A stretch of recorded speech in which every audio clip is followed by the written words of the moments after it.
حالات ایسے آ گئے کہ سب سے زیادہ میں نے آج دیکھا ہے بزدل لوگ وہ لوگ ہیں جو مسلم نیتا بنے ہوئے ہیں، لیڈر بنے ہوئے ہیں۔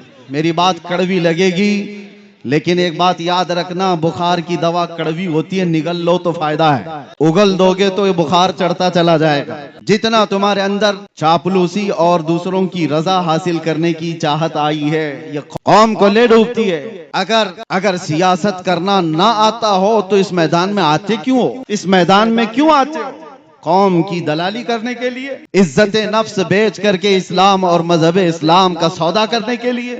مجھے تکلیف انہی لوگوں سے ہے، اسی لیے کہا گیا ہے، مجھے بہت ذمہ دار لوگوں نے کہا تھا کہ آپ کی اس قوم کو کوئی دوسرا برباد نہیں کر سکتا جب تک کہ آپ کا ہی آدمی برباد نہ کرے۔ آپ کا آدمی جب تک نہ توڑے کوئی دوسری قوم آپ کو نہیں توڑ سکتی۔ ایک بہت بڑے آفیسر کی بات میں آپ کے سامنے عرض کر رہا ہوں، اور قرآن میں بھی رب تعالیٰ فرماتا ہے وَلَن يَجْعَلَ اللَّهُ لِلْكَافِرِينَ عَلَى الْمُؤْمِنِينَ سَبِيلًا۔ اللہ تبارک و تعالیٰ ہرگز ایمان والوں پر کافروں کو غلبہ نہیں دے گا، الا یہ کہ مگر یہ کہ مسلمان ہی غدار ہوگا، جماعت کی دلالی کر رہا ہوگا، بزدلی اس کے اندر آئی ہوگی، وہ قوم کو بیچنے کی باتیں کر رہا ہوگا، مخبری کر رہا ہوگا۔ آج تو کتنے لوگ اسی پر اپنا گزر بسر کر رہے ہیں، وہ ٹپر بنے ہوئے ہیں، مخبر بنے ہوئے ہیں، کتنوں کے گھر اس پر چل رہے ہیں۔ باز آ جاؤ میرے عزیزو، خیر امت ہو آپ۔ قرآن نے کہا ہے کنتم خیر امت اخرجت للناس، تمام انسانوں میں اللہ نے تمہیں خیر امت بنایا ہے۔ تأمرون بالمعروف وتنہون عن المنکر، تم اچھائیوں کا حکم دینے والے ہو، برائیوں سے روکنے والے ہو۔ تم نے اگر یہ ذمہ داری چھوڑ دی تو ایک بات یاد رکھنا، ہوتا کیا ہے معلوم ہے؟ ایک مشہور شعر ہے، دیوار کیا گری میرے خستہ مکان کی، دیوار کیا گری میرے خستہ مکان کی، لوگوں نے آنے جانے کا راستہ بنا لیا۔ ہوتا یہی ہے، گھر اگر پرانا ہو کر ٹوٹ گیا اور اس کی دیکھ بھال نہیں کی جا رہی ہے تو لوگ اس کو تو راستہ سمجھ کر ادھر سے ادھر نکلنے لگ جائیں گے، گھر کو بھی راستہ بنا لیا جائے گا۔ یہی حال ہے آج۔ ہم نے مصطفیٰ کریم صلی اللہ تعالیٰ علیہ وسلم کی غلامی سے جو روگردانی کر لیا، حق بیان کرنا علماء نے چھوڑ دیا ہے، تو ہر قوم نے تم کو اپنے نشانے پر اٹھا رکھا ہے۔ وجہ یہی ہے کہ آج ہم ہر ایک کے راستے پر کیوں آئے ہوئے ہیں؟ کیوں فٹ بال کی طرح سے اچھالا جاتا ہے، کھیلا جاتا ہے؟ وجہ یہ ہے کہ تم نے اپنی اصلیت کو بھولا دیا ہے۔ قرآن تمہاری اصلیت کیا بتا رہا ہے؟ تأمرون بالمعروف وتنہون عن المنکر، تم اچھائیوں کا حکم دینے والے ہو، برائیوں سے روکنے والے ہو۔ کتنے بچے ایسے ہیں اس میں جو اچھائیوں کا حکم دینے کا کام کر رہے ہیں، برائیوں سے روکنے والا کام کر رہے ہیں۔ کسی کو کسی کی آج نہیں پڑی، 24 گھنٹے بچہ نشے میں گھوم رہا ہو، پڑوس میں دیکھنے والے بھی دیکھ کر اس کو ہنس کر کے چلے جاتے ہیں۔ ایک بات یاد رکھنا، محلے میں ایک زانی ہوتا ہے تو پورے محلے سے برکت اٹھ جاتی ہے، پورے محلے سے۔ دوسرے عبادت گزار بھی ہوتے ہوں گے۔ ایک بات ایک حدیث میں ہے، جبرائیل امین علیہ السلام کو حکم ہوا تھا کہ ایک بستی کو تباہ کر دو، یہ بہت نافرمان ہے۔ اللہ کا حکم آیا، وہ بستی کو تباہ و برباد کرنے کا عذاب اللہ کا آ گیا، لیکن اس بستی میں ایک نیک بندہ بھی رہتا تھا، اور اتنا نیک کہ اس نے کوئی گناہ نہیں کیے تھے۔ جب عذاب آیا تو وہ بھی اس بستی میں تھا۔ جبرائیل امین نے پوچھا مولا اس تیرے نیک اور عابد بندے کا کیا کرنا، عبادت گزار کا؟ رب کا جلال تھا، فرمایا اس کو بھی عذاب میں ہلاک کرو۔ پوچھنے کی ہمت نہیں ہوئی فرشتے کی کہ اللہ اس کا کیا قصور ہے۔ زمانے کے بعد وہ بستی تباہ و برباد ہو گئی، عذاب کا شکار ہو گئی۔ رب تعالیٰ کی بارگاہ میں اس فرشتے نے پوچھا مولا اس کا کیا قصور؟ رب تعالیٰ نے فرمایا وہ برائیاں اپنی آنکھوں سے دیکھتا تھا اور کسی کو کچھ کہتا نہیں تھا، دیکھ کر خاموش رہتا تھا۔ تو برائیاں دیکھ کر خاموش رہنے والے کا بھی وہی انجام ہے جو برائی کرنے والے کا ہے، وہ سپورٹر ہے، وہ خاموش تعاون کر رہا ہے۔ آج یہ حالات نے ہمیں دیمک کی طرح سے گلا رکھا ہے میرے عزیزوں۔ سب سے پہلے میں ان لوگوں کی خبر لینا چاہتا ہوں جو علماء کو چلانا چاہتے ہیں، جو بڑے نیتا ہوں کہ پیسے والے ہوں، جو کچھ بھی ہو آپ، تمہارا مال تمہیں مبارک، رضینا قسمت الجبار فینا لنا علم وللجہال مال۔ مولا علی کرم اللہ وجہہ الکریم نے فرمایا تھا اللہ تبارک و تعالیٰ کی اس تقسیم پر ہم راضی ہیں کہ اللہ نے ہمیں علم دیا ہے، جاہلوں کو مال دیا، ہم اس تقسیم پر راضی ہیں۔ اللہ تبارک و تعالیٰ کا فضل و کرم و احسان عظیم ہے، لیکن مالداروں سے، کمیٹی والوں سے، ذمہ داروں سے، میں ہر جگہ کے علاقے والوں سے، ظاہر سی بات ہے ہماری بات پھیلتی ہے، سب سے کہتا ہوں ہوش کے ناخن لو، آپ کو ذمہ دار علماء کی گردن پر بیٹھنے کے لیے نہیں بنایا گیا، علماء کی گردن پر بیٹھ کر ان کی زبانوں پر اپنے الفاظ ڈالنے کے لیے نہیں بنایا گیا ہے کہ مولانا ایسا بولو، مولانا ویسا بولو، مولانا ایسا بولو، مولانا ویسا بولو، اور ان کے بارے میں کچھ نہ بولو۔ اور جو مولانا ایسا کرتا ہے، امام غزالی فرماتے ہیں وہ اس مکھی سے زیادہ غلیظ ہے جو پخانے پہ بیٹھتی ہے۔ وجہ یہ ہے کہ یہ علم بیچ رہا ہے اور اپنا دین بیچ رہا ہے مال کی وجہ سے، مالداروں کے رعب سے۔ دونوں عذاب میں گرفتار ہوں گے، مال والے جتنے بھی منصب والے ہیں۔ آپ خلیفہ ہارون رشید سے زیادہ بڑھ کر کے تو نہیں ہوں گے۔ ہارون رشید اس خلیفہ کا نام ہے جس نے ایک زمانہ ایسی خلافت کی ہے کہ بڑی حکومتیں اس سے تھر تھراتی تھیں، مال دولت کے خزانے بے حساب تھے۔ اپنے بیٹوں کو، امین اور مامون دو بیٹے تھے، جس استاد کے پاس پڑھنے کے لیے رکھا تھا وقت کا بادشاہ امام خلیل کوفی، وہ پڑھاتے تھے بچوں کو، بادشاہ کے بیٹے کو پڑھا کر چلے جاتے تھے۔ ایک دن بادشاہ نے دیکھا دور سے، وہ وضو کر رہے تھے اور بادشاہ کا بیٹا پانی لے کر کے استاد کو وضو کے لیے مدد کر رہا تھا۔ ظاہر سے بات ہے، ایک بادشاہ کا بیٹا ایک مولوی کو وضو کرا رہا ہے، بہت بڑے بادشاہ کا بیٹا۔ تھوڑی دیر کے بعد اپنے بیٹے کو بلایا، جب استاد چلے گئے ایک تھپڑ مارا اپنے بیٹے کو، کہا کیا کر رہا تھا؟ ہو سکتا ہے آج کے مالدار لوگ اس لیے تھپڑ مارے کہ وہ مولوی ہمارے اوقات کے برابر نہیں ہے، تو اس کی کیا خدمت کر رہا ہے؟ لیکن بادشاہ نے تھپڑ کیوں مارا تھا؟ بیٹے سے پوچھا کیا کر رہا تھا؟ کہا استاد کی خدمت کر رہا تھا، وضو کا پانی دے رہا تھا۔ اور تھپڑ لگائے اور کہا خدمت کا یہ طریقہ نہیں ہوتا، ایک بھائی پانی ڈال رہا ہوتا اور دوسرا بھائی پاؤں دھو رہا ہوتا، یہ خدمت کا طریقہ ہوتا، تم دور سے پانی کیسے دے رہے؟ ان بادشاہوں نے بھی اپنے بیٹوں کو یہ سکھایا تھا کہ علماء کی جوتیوں کے پاس بیٹھو، یہی ادب ہے، نہ یہ کہ ان پر اپنی مرضی چلاؤ۔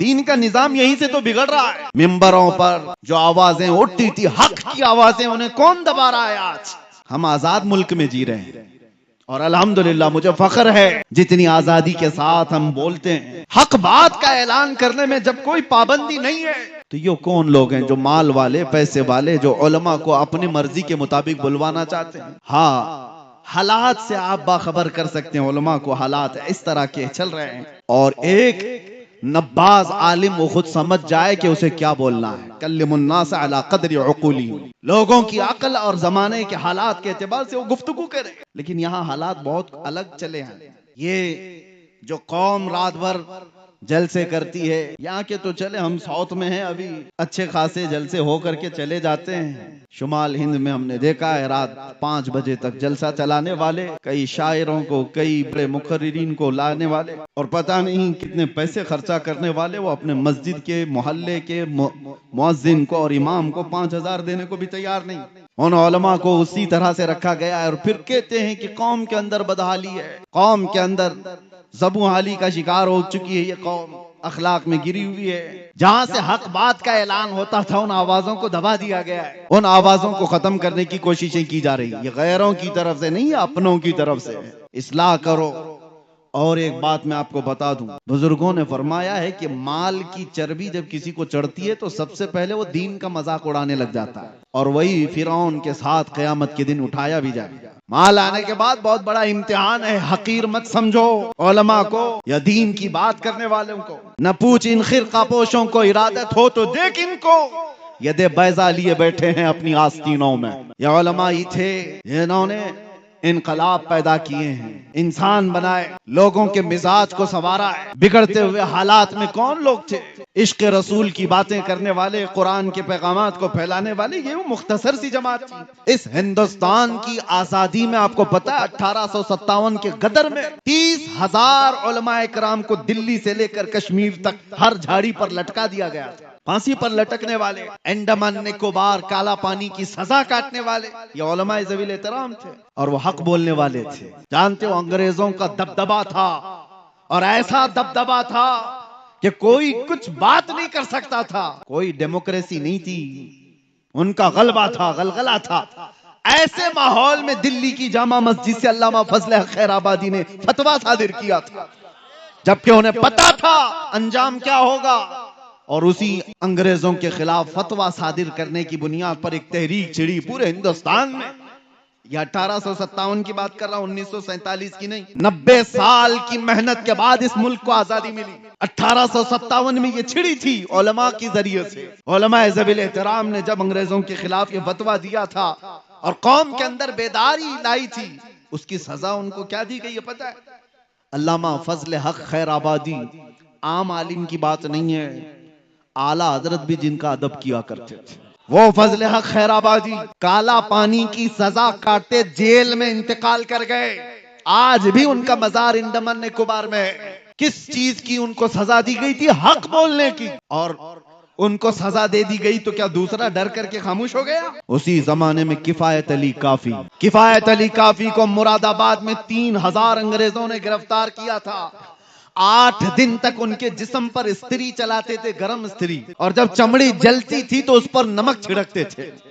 8 دن تک اس عالم باعمل نے مصیبتیں برداشت کی۔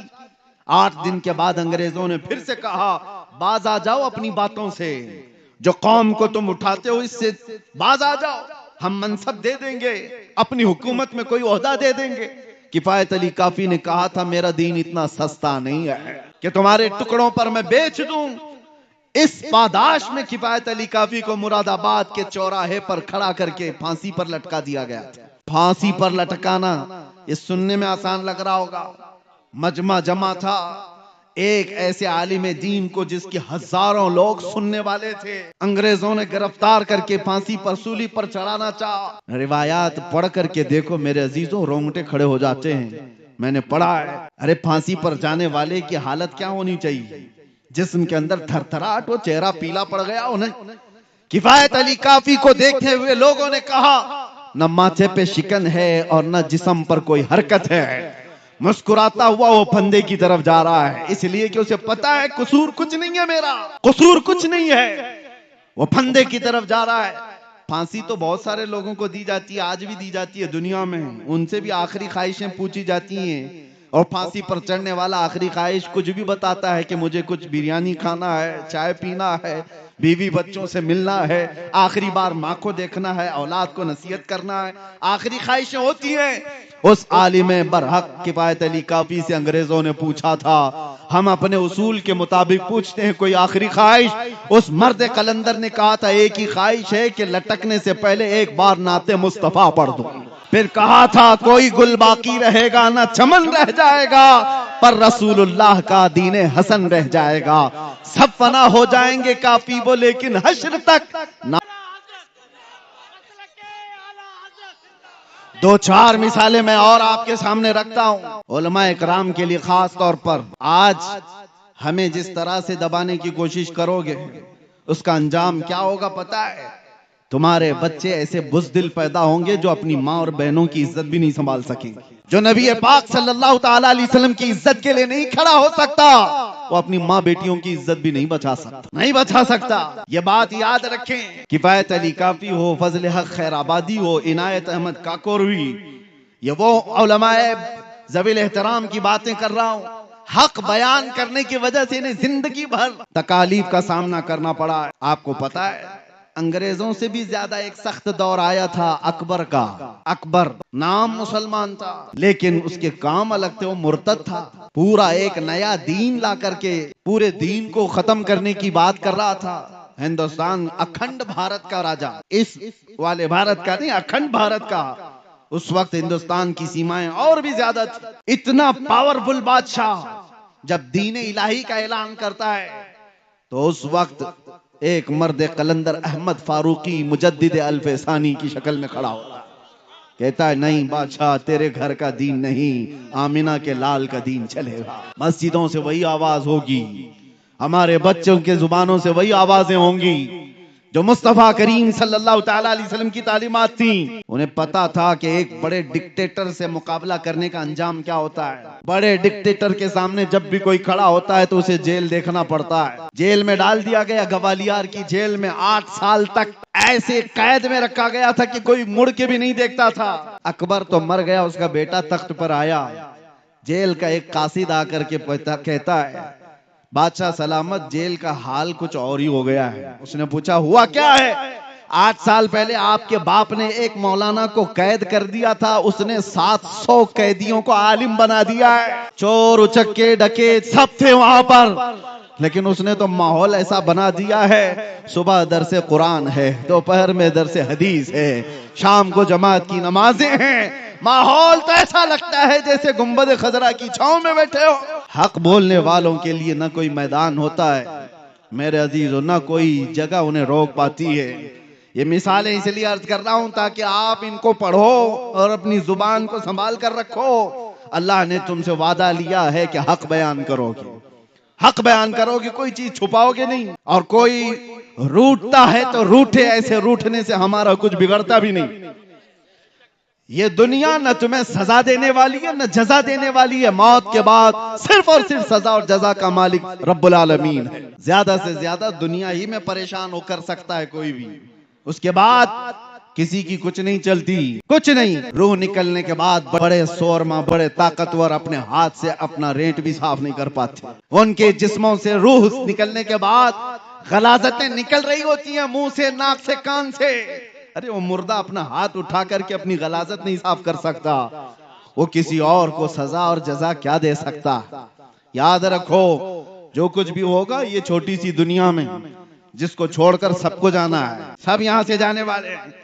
تو پھر ایک بات یاد رکھو، میں آخر میں کہوں گا یہ علماء کی مثال دے کر کے یہی ایک اور نام آپ کے سامنے پیش کرتا ہوں. علامہ فضل حق خیر آبادی کو سنا، کفایت علی کافی کو سنا، مجدد الفسانی احمد فاروقی سرہندی کو سنا. ایک نام آتا ہے ایسے ہی مرد حق کی آواز بلند کرنے والے امام احمد بن حنبل کا، جنہیں 5 لاکھ حدیثیں یاد تھی. رسول اللہ صلی اللہ علیہ وسلم کی 5 لاکھ حدیثیں یاد تھی. لیکن جانتے ہو مسئلہ آ گیا تھا ایک بادشاہ وقت کا، اس نے غلط ایک فرقے کو پروموٹ کرنے کے لیے غلط مسئلے کا پرچار شروع کیا تھا. اس عالم برحق نے اس کے خلاف فتویٰ دیا، کہا نہیں شریعت وہ نہیں ہے، شریعت وہ نہیں ہے، خلق قرآن کا مسئلہ تھا. تو امام احمد بن حنبل نے کہا مسئلہ بادشاہ کا نہیں چلے گا، تاجدار مدینہ کا ہوگا. اس پاداش میں جانتے ہو امام احمد بن حنبل کا علم نہیں دیکھا گیا، ان کا تقوی نہیں دیکھا گیا، ان کو حدیثیں کتنی یادیں یہ نہیں دیکھا گیا. بغداد کے بازار میں لا کر ان کو ننگی پیٹھ پر کوڑے مارے گئے تھے. 1 بار نہیں، 2 بار نہیں، 3 بار پیٹھ کی ہڈی ان کی دکھنے لگ گئی، کوڑے اس طرح سے پڑتے تھے. لیکن ایک جلاد اس کے پاس وقت کے خلیفہ کا وزیر آ کر کے کہنے لگا کہ احمد بن حنبل میں جانتا ہوں آپ 10 سے مس نہیں ہوگے، ایک بار آپ کمپرومائز کر لو اپنی اس بات سے، کان میں تو بول دو، میں بادشاہ کو منا لوں گا. امام احمد بن حنبل نے کہا ہم جو بات کرتے ہیں وہ کانوں میں نہیں میدانوں میں کرتے ہیں. یہی بات ہے. میں بھی آپ سے یہ اعلان کرتا ہوں، بہت سارے لوگ پریشان رہتے ہیں. جب میں گرفتار بھی تھا تو بہت انویسٹیگیٹ کرتے ہوئے ہمارے ملک کے ہمارے بہت سارے لوگوں کو یہ شک تھا ڈپارٹمنٹ کو کہ مولانا پتہ نہیں چھپ کے کیا کرتا ہے. چھپ کے کچھ نہیں کرتا، جو کرتا ہے کھل کے کرتا ہے. ہماری کوئی سیکریٹ تنظیم نہیں ہے، کوئی خفیہ جماعت نہیں ہے، انڈر گراؤنڈ میٹنگیں کرنے کا ہمارا قانون نہیں ہے. جب ہمیں پتا ہے نبی آخر الزمان صلی اللہ تعالیٰ علیہ وسلم کی شریعت سچی ہے، دین اسلام سچا ہے، قرآن سچا ہے، میرا خدا سچا ہے، میرا نبی سچا ہے، تو پھر سر جھکا کر اور سر چھپا کر کے نہیں، سر اٹھا کر ہی بات کریں. ہمیں جب یقین ہے کہ غلط نہیں ہے تو پھر چھپ کر کے کرنے کی کوئی ضرورت ہی نہیں. میرے عزیزو، میں ان لوگوں کی خام خیالی کو یا بدگمانی کو دور کرنے کے لیے بات کہہ رہا ہوں جو یہ سمجھتے ہوں گے ہم جو بھی بات کر رہے ہیں نوجوانوں کے سامنے، ان کو برے اخلاق سے واپس لانے کے لیے ہم ظاہر سے بات ہے میدانوں میں ہی کریں گے. اب جو بات میں کہنے جا رہا ہوں توجہ سے، سرا کی تاریخ سے بھی اس کا تعلق ہے، آپ کے میدان سے بھی تعلق ہے. سرا میں رہنے والے بزدل ہوں یہ مجھے ہضم بھی نہیں ہوتا، ہضم بھی نہیں ہوتا. وجہ یہ ہے کہ تاریخ بتاتی ہے کہ اس زمین سے کبھی ٹیپو سلطان کا تعلق رہا ہے. اگر اس سلطان کا تعلق رہا ہے تو بزدلی آئی کہاں سے؟ یاد کرو اس مرد قلندر کی بات کو، گیدڑ کی 100 سالہ زندگی سے شیر کی ایک دن کی کی زندگی بہتر ہے. گیدڑ کی 100 سالہ زندگی سے شیر کی 1 دن کی زندگی بہتر ہے. جینا ہے تو حق بات کر کے جیو. جب مر کر دنیا سے جانا ہی ہے تو چاپلوسی کر کے مت جیو. یاد رکھنا تلوے چاٹنے والوں کی تاریخ نہیں لکھی جاتی، باطل سے ٹکرانے والوں کی تاریخ لکھی جاتی ہے. آپ اللہ تبارک و تعالیٰ نے خیر امت بنایا ہے تو علماء کے لیے میں نے یہ بات کہی، کسی کے دباؤ میں آ کر کے اپنے دین کو دبانے کی ضرورت نہیں. جو حق بات ہے وہ حق بات کا اعلان کرو. اگر کوئی جواری ہے تو اس کو نصیحت کرو، کوئی شرابی ہے تو اس کو نصیحت کرو. یہ مت دیکھو کہ وہ کتنا پاورفل ہے، کتنا بڑا سردار ہے، کتنے پیسے والا ہے. یہ مت دیکھو مسجد کا صدر بڈی کا دھندا کرتا ہے اس لیے جمعہ میں کبھی میں بڈی پہ بیان نہیں کروں گا، سود پہ بیان نہیں کروں گا. ارے ٹھوکر مارو. زیادہ سے زیادہ صدر کیا کرے گا؟ نوکری سے نکالے گا. امام صاحب جاؤ. امام صاحب سے میں کہتا ہوں یہ ایک دروازہ بند کر سکتا ہے، میرا رحمان 70 دروازے اور کھولے گا. حق بات کے لیے، اپنی روزی اور اپنی روٹی کے لیے کسی کے تلوے چھاٹنے کی ضرورت نہیں. اللہ رزاق حقیقی ہے. دنیا میں تھوڑی سی تکلیفیں آ سکتی ہیں لیکن میرے عزیزوں بزدلوں کی طرح جی کر کے یہاں سے جاؤ گے تو ہمیشہ بدنام رہو گے، ہمیشہ بدنام، دنیا میں بھی اور آخرت میں اللہ کے ہاں پکڑ ہوگی. اور قوم سے اب میں کہتا ہوں آپ بھی، مجھے یہ بڑا دکھ ہوتا ہے. آج ہی اپنے کچھ حضرات نے مجھ سے یہ کہا امام صاحب جب محلے میں کوئی برائی دیکھتے ہیں تو اس کو بیان کر ڈالتے ہیں. آدھا محلہ تو ان کا مخالف ہو بیٹھا ہے کہ کمیٹی بدلے گی تو سب سے پہلے مولانا کو نکالیں گے. کیوں نکالیں گے؟ اس لیے کہ وہ تم کو کہتا ہے میاں اگر کوئی ڈاکٹر تم سے کہے کہ تجھے سردی ہو گئی، تجھے بخار ہو گیا، تیرے پیٹ میں گیس ہو گئی، تو کیا ڈاکٹر کو تھپڑ مارو گے؟ ڈاکٹر سے کیا کہو گے؟ ہاں ٹھیک ہے صاحب ہوئی تو ہے بیماری، علاج آپ کر دو. یہی بات ایک عالم دین سے کیوں نہیں کہتے؟ اگر وہ کہے کہ تیرے اندر یہ برائی ہے تو آپ یہ نہ کہیں کہ مولانا یہ غلط ہے، میں دوسرے مولانا کو پکڑوں گا. یہ قوم نے کھیل رچا رکھا ہے، طلاق دے دیا بیوی کو اور ڈھونڈ رہا ہے کوئی حلال کرنے والا مولانا ملے. کوئی ایسا مولانا ملے، پیسے لے کر کے گھوم رہا ہے لفافے لے کر. مفتی صاحب نے کہہ دیا نہیں طلاق ہو ہی گئی ہے تو کہا یہ پورے مفتی نہیں، دوسرے کو ڈھونڈتا ہوں.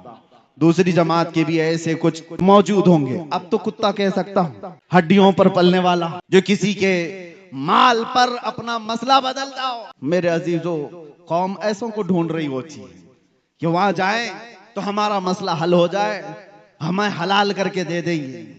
تم پوری شریعت کو اپنے پیسوں سے خریدنے کی بات کر رہے ہو، میرے مصطفیٰ کی شریعت کو مال سے بدلنے کی بات کر رہے ہو. آگاہ ہو جاؤ میرے عزیزو، اللہ کا عذاب قریب ہے اور موت کے بعد کیا حساب دو گے؟ اگر تمہارے پاس بات آ گئی کہ تم نے غلط کیا ہے، سر جھکا لو. آپ کو پتا ہے بارگاہ مصطفیٰ صلی اللہ تعالی علیہ وسلم میں ایک صحابی ایسے آئے، رو رہے تھے. پوچھا گیا تھا کیا ہوا ان کو؟ کہا انہوں نے کہ مجھ سے غلطی ہو گئی، گناہ ہو گیا، زنا ہو گیا. کون بیان کرے گا آج یہ چیز؟ حضور نے اپنا چہرہ پھیر لیا، کہا جاؤ تم. وہ گر گئے، کہا اگر آپ نے پاک نہیں کیا تو پھر میں کس کے پاس جاؤں گا؟ یا رسول اللہ تجھ سے جو منہ چھپاؤں تو کروں کس کے سامنے؟ میرے آقا نے کھڑا کر کے پوچھا ہوش میں بول رہے ہو؟ نشے میں تو نہیں، غصے میں یا مدہوشی میں تو نہیں؟ انہوں نے 3 بار اقرار کیا. حضور نے پوچھا تمہیں پتا ہے اس کی سزا کیا ہے؟ پتھروں سے مار کر کے سزا ہلاک کر دیا جائے گا، رجم. زنا پر اسلام میں بڑی سزا ہے. انہوں نے کہا ہاں مجھے پتا ہے، پھر بھی میں کہہ رہا ہوں. حضور نے حکم بھی دیا صحابہ کو لے جاؤ ان کو رجم کرو. اقرار جرم کیا ہے. صحابہ لے کر کے بھی گئے جبل انم پہاڑی کے پاس اور ان کو پتھروں سے ہلاک بھی کر دیا گیا. وہ انتقال کر گئے. میرے عزیزو یہ وہ لوگ تھے جو اپنی آخرت سے ڈرتے تھے. انہیں پتا تھا اسلام دنیا میں زیادہ سے زیادہ موت تک کی سزا ہو جائے گی لیکن آخرت کی سزا کون برداشت کرے گا؟ وہاں تو موت ہے ہی نہیں، وہاں موت ہے ہی نہیں. آخرت میں جس کو سزا دی جائے گی وہ کنٹینیو ہو جائے گی، اسی لیے آخرت کی سزا سے ڈرتے تھے. اور جب کبھی ان کو کوئی ان کی کمی بتاتا تھا تو فوراً توبہ کر لیتے تھے. آج ہمیں بھی چاہیے میرے عزیز قوم سے میں کہہ رہا ہوں، اگر علماء تمہاری کسی چیز کی طرف اشارہ کریں، خاص طور پر بڑی برائیوں میں مبتلا لوگ، تو ناک بھون سکیڑنے کی ضرورت نہیں، سر جھکا لو. میرا دین یہی ہے جو تمہیں پاک و صاف کر کے اللہ کی بارگاہ میں لانا چاہتا ہے. جتنے نوجوانوں کو ان کے برے کرتوت پر بیان کیا جاتا ہے تو وہ بپر جاتے ہیں. مولانا لوگوں کا دھندا ہی ہے، ان کا کام ہی ہے۔ انہوں نے کیا تمہارا جینا تمہارا مرنا سب کچھ خرید رکھا ہے؟ کچھ نہیں ہے، بس امت مصطفیٰ ہونے کا ہمارا اور آپ کا ایک مشترکہ درد ہے۔ آج اسی درد کے ساتھ میں آتا ہوں بیان کرنے کے لیے کئی جگہوں پر۔ جس علاقے میں گیا لوگوں نے کہا مسلمانوں کے محلے میں نشہ بہت زیادہ ہو گیا ہے، بیچتے بھی یہی ہیں، کرتے بھی یہی ہیں، پیتے بھی یہی ہیں، پلاتے بھی یہی ہیں۔ ان ہاتھوں میں نشہ آ گیا جن ہاتھوں میں میرے مصطفیٰ نے قرآن پکڑایا تھا، ان ہاتھوں میں آج نشہ آیا ہے جن ہاتھوں نے قیصر و کسریٰ کو گھٹنے ٹیکنے پر مجبور کر دیا تھا۔ آج یہ قوم اس قدر تتر بتر کیسی ہو گئی؟ مجھے درد اس بات کا ہوتا ہے کہ نبی آخر الزمان صلی اللہ تعالیٰ علیہ وسلم کا حال یہ تھا۔ حضور فرماتے ہیں میرے امتیو تمہارے تلووں میں کانٹا بھی چبھے تو اس کا درد مجھے ہوتا ہے۔ جس رسول کو امتیوں کا درد ہے تو جو امتی اپنے آپ کو نشے میں برباد کر رہا ہو وہ اپنے نبی کو کتنی ایذا دے رہا ہے، کتنی تکلیفیں دے رہا ہے۔ لوگ تمہیں نہیں کوستے، تمہیں دیکھ کر کے میرے آقا صلی اللہ تعالیٰ علیہ وسلم تک اگر کسی کی انگلی اٹھ گئی تو تم سے زیادہ بدنصیب کون ہو سکتا ہے؟ اگر کسی نے کہا محمد کے غلام ایسے ہیں تو اس نے تو نبی سے جوڑ کر کے کہا اپنے آپ کو اتنا بنا لو کہ میرے نبی پاک صلی اللہ تعالیٰ علیہ وسلم تک کسی کی انگلی جانے نہ پائے۔ آج جو یہ گستاخیوں کا ماحول بڑھ گیا اس کی وجہ یہی ہے جو میں نے شروع میں کہا، دیوار کیا گیری میرے خستہ مکان۔ یہ قوم کے اندر جو بدحالی آئی ہر کسی نے ہم پر گزرنا شروع کر دیا ہے۔ ہر کوئی کبھی دین پر، کبھی قرآن پر، کبھی نبی پاک پر، کبھی خدا پر۔ باتیں اب کلمے تک آ گئی، باتیں اب اذانوں تک آ گئی۔ یہ ساری چیزیں آئی کیوں؟ تم نے آنے دیا ہے، تمہارے اعمال نے، تمہارے اخلاق نے۔ اٹھو وہ گر نہ حشر نہ ہوگا پھر کبھی، دوڑو کہ زمانہ چال اپنی چل گیا۔ قوت عشق سے ہر پست کو بالا کر دو، دہر میں نام محمد سے اجالا کر دو۔ یہ سب حالات اپنی جگہ پر، لیکن میں مایوس کرنے کے لیے نہیں جاتا کسی بھی جگہ۔ توبہ کر لو تو ہمارا بکھرا ہوا سارا کا سارا واپس آ جائے گا۔ ہماری کھوئی ہوئی طاقت، ہماری عزت وہ پلٹ آئے گی۔ زیادہ دور نہیں ہے، ابھی سویرا ہے، پلٹ آؤ۔ اللہ نے زندگیاں دے رکھی ہیں، ابھی مرنے سے پہلے جو بندہ توبہ کر کے سنور گیا اس کے لیے قرآن کا وعدہ ہے، گھبراؤ مت، پریشان مت ہو، تم سب سے زیادہ بلندی پر رہو گے، شرط یہ ہے کہ میرے نبی کے غلام بن جاؤ۔ ایمان والا اسی کو کہتے ہیں جو ساری کائنات سے زیادہ اپنے نبی سے محبت کرے۔ وہ ایمان والوں کی کامیابی کا دعویٰ قرآن کہتا ہے، ایمان والے کامیاب ہو چکے، ہوں گے نہیں، ہو چکے۔ لیکن ایمان والا بن کر کے تو دکھائے کوئی، بنے کوئی ایمان والا۔ میرے عزیزوں صرف اس ایک دولت کی ضرورت ہے جو چیز اب ہمارے پاس آخری بچی ہوئی۔ ابھی ہمارے پاس بچا کیا ہے پتہ ہے؟ اقتدار، سیاست، طاقت، حکومت، مال، اسباب سب چلے گئے، ختم ہو گئے۔ وہ قصے پاری نہ ہے، پرانے زمانے کے قصے جو کہ کہا کرتے تھے ہمارا باپ بادشاہ تھا، اب تم کیا ہو؟ ہمارے پاس کچھ نہیں رہا، سب لٹ گیا ہے۔ عزتیں تک چلی گئی، ہماری ماں اور بچیوں کو بھی لوگوں نے ننگا کر دیا ہے۔ بچا کیا ہے؟ اخلاق، حیا سب ختم کر دیا گیا۔ لیکن ان سب چیزوں کے لٹ جانے کے بعد بھی میں نے محسوس کیا ہے کہ ایک چیز باقی ہے جو انہیں ابھی زندہ رکھی۔ آج بھی اگر یہ زندہ قوم نہیں ہوتی تو 24 گھنٹے میڈیا ان پر بھوک کیوں رہی ہوتی؟ کیوں نشانے پر رکھی ہوئی ہے؟ کچھ بات تو ہے نا، کوئی بات تو ہے جو تمہیں زندہ رکھی ہے دوسری قوموں کے نظر میں۔ وہ کون سی بات ہے؟ وہ تمہارے چہرے، تمہاری ٹوپیاں، تمہارے کپڑے نہیں، تمہارے اندر عشق رسول کی جو آخری لو باقی ہے یہ تمہیں زندہ رکھی۔ لبیک یا رسول اللہ، بس اس لو کو تھوڑا سا تیز ہونے کی ضرورت ہے۔ جب کوئی شمع تھوڑی سی بھی روشنی باقی رکھتی ہے تو اس سے بہت ساری امیدیں بھی بندھی رہتی ہیں۔ پوری بجھی نہیں ہے، بجھی ہوتی تو یہ کرنٹ تھوڑی نہ لگتا۔ ہاں ابھی کسی نے تار چھیڑا تھا آئی لو محمد پر، پوری قوم گرم ہو گئی تھی۔ کیوں؟ ہر بچہ اعلان کرنے لگ گیا تھا آئی لو سیدنا محمد۔ ارے میں نے تو افریقہ میں دیکھا، افریقہ میں جا کر یہاں چھیڑخانی ہو رہی ہے، آواز وہاں پر بھی اٹھ رہی۔ یہ پوری دنیا میں تار جڑا ہوا ہے۔ ایک بات میں آپ کو بتا دوں، حضور پاک صلی اللہ تعالیٰ علیہ وسلم کے نام کو کوئی ٹچ کرتا ہے تو تمہارے اندر حرکت آتی کیوں ہے؟ یہ حرکت آتی کیوں ہے؟ اس بات کی علامت ہے کہ کوئی چیز زندہ رکھی ہوئی ہے ابھی بھی۔ اخلاق بگڑے ہیں،